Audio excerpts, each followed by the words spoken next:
Hey there, I am back with another deck review. Today I'm going to be looking at the Peak Mountain Playing Cards from Stellar Factory and available now on artofplay.com.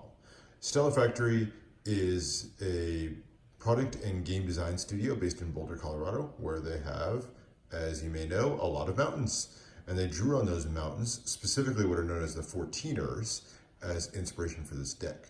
14ers are the 53 mountains in Colorado that top out at over 14,000 feet above sea level. So a lot of those in Colorado, some of the tallest mountains in the US featured there, and in turn featured in this deck.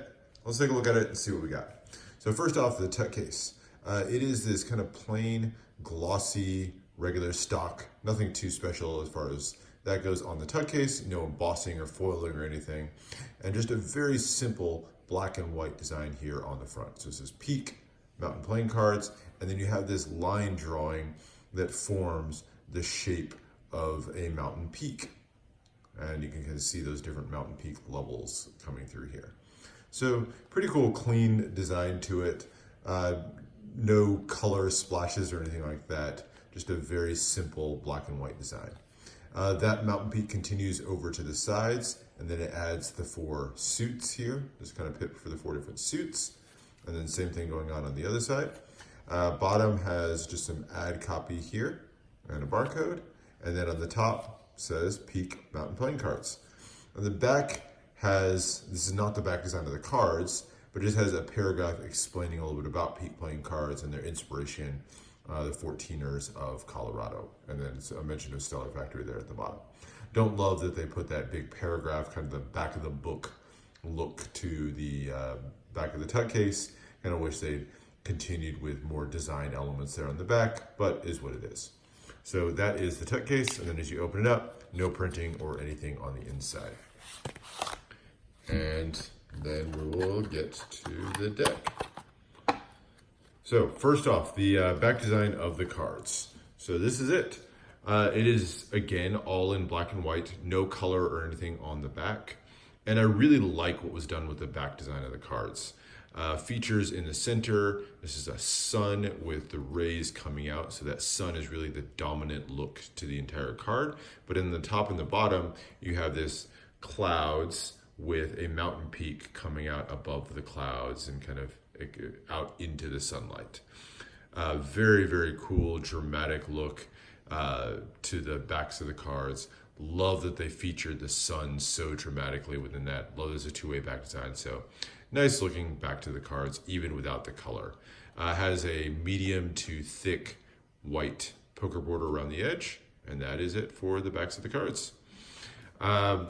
You do get some extra cards with this, so starting with the 2 jokers. So here are your 2 jokers. You got the red and the black joker. And then each one of them features a different mountaintop. So these are the first couple of the 14ers. You've got Flatirons and Red Rocks, one in Boulder, Colorado, and one in Morrison, Colorado. And then the line drawing here in the center is forming the shape of that individual mountain peak. So each one of these is gonna be a little bit different. So pretty cool look to them. Again, not a lot of color going on in the deck. This red joker up here, some of the very little bit of color that you really get going on at all through the deck. So there you go. There's your 2 jokers. You also get a couple of ad cards. First one for Stellar Factory, along with their website. And then one that specifically talks about a different game they've got. This is Ravine. So a different game that you can go get at Stellar Factory. And the back of this one is actually the back design of the cards for Ravine, which I actually like that back design quite a bit too. So there you go. There's one for Ravine. Let's jump into the rest of the deck. So first off, starting with the Ace of Spades. Nothing too special on here. The aces are some of the only cards that don't feature any mountain peaks at all. The rest of them are going to. But you just have the kind of a little bit smaller of a spade pip in the middle, and all of these pips are going to be very angular in their design, which is, of course, from the kind of sharp mountain peaks, inspired by that. So you got the spade in the middle, that same pip there in the corner, and then a fairly simple and standard index there in the corner. But then as you go to the number cards, this is kind of the unique feature of the deck. So every one of the number cards and court cards all the way up are going to feature a different mountain peak. So here you've got Wetterhorn Peak, gives you the height of the peak. there, and then another line drawing featuring that particular mountain. So this is kind of the silhouette of the peak of Wetterhorn Peak right there. And then as you go up through the numbers, they're going to get increasing in size. So the 2s are going to be, across all the suits, are going to be the smallest peaks, all the way up to the kings, which will be the largest peaks that they feature in this deck. You got Mount Sherman there. As you go all the way through, and you can see each one of these, the line drawings are just kind of slightly different to give you the unique shape of that mountain. The court cards are going to be more of the same, so you don't get any kind of classical court cards. It just continues with the mountain peaks, like they did this, and kind of in keeping with the theme itself.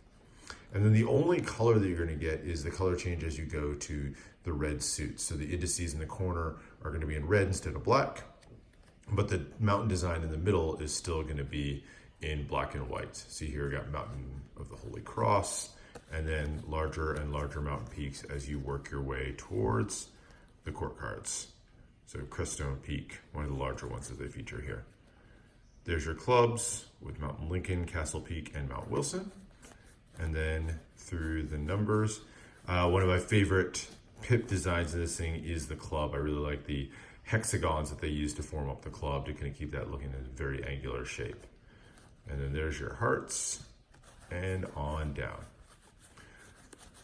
So that is the deck. A couple of important things to note here. If you look around for these cards online, you may actually notice that this deck started its life as a Kickstarter back in 2015. This deck is not that deck, and there's a couple of key differences. First of all, they changed the pip design here. Not a big deal. I like this pip design, so I don't have any real complaints there. But the one area that I am going to have a little bit of a beef with is the decision they made on the aces. So the original Kickstarter deck featured mountaintops on the aces as well, and in fact featured the largest mountaintops on the aces. When they made the decision to switch out the mountaintops on the aces with these here, which I assume was to make the aces stand out a little bit more from the deck, when they made that decision, they just took the mountains off of the aces. They didn't adjust the rest of the mountains to make sure that the largest peaks were still featured. So what that means is the 4 largest peaks, like Mount Harvard and a few of the others, are not at all featured within this deck, the 4 largest peaks in Colorado. Don't really love that they made that decision. Wish they kind of at least shuffled things around to make sure the 4 largest peaks are featured. But it's a little bit annoying to say, hey, there are 53 peaks within Colorado, but 49 of them are featured in this deck. And by the way, we didn't feature the 4 largest ones. So don't love that they made that decision. I think that kind of takes this down a little bit of a peg. Now, as far as handling, it's a USPCC deck. It's going to handle really nicely. Fans, cuts, all that are going to work exactly as you'd expect, kind of what you come to expect from USPCC. So what do we think of the deck as a whole? I think it's a really interesting concept. I think the idea of the individualized looks for the different mountains was a really cool idea to go with. I like the back designs, but on the flip side, I don't like the design decision that they made with the aces to remove those larger peaks. And honestly, I don't really love the tuck case either. I really don't like that they put all this wording on the back design, on the back of the tuck case. And then on top of that, I think I kind of go between really liking the simple line drawing style. I like the artwork that was done on it, but I find myself kind of wishing that there was a little bit more to break up the monotony of that black and white, just card after card. So kind of mixed feelings about it. That said, it's a pretty good and functional deck as far as, if you want to use this for gameplay, magic, cardistry, anything. It's going to be a deck that you're going to be able to use for all sorts of different things fairly easily. Just one where that kind of monotone look eventually be something maybe you'll get a little bit tired of. But you can make your own decision. If you're interested in picking these up, I'll put a link to where you can get these on Art of Play. But that's it for this review. Hope you enjoyed. Let me know if you have any other questions, other decks you want to see. Subscribe for more deck reviews and unboxings. And with that, I will see you for the next one.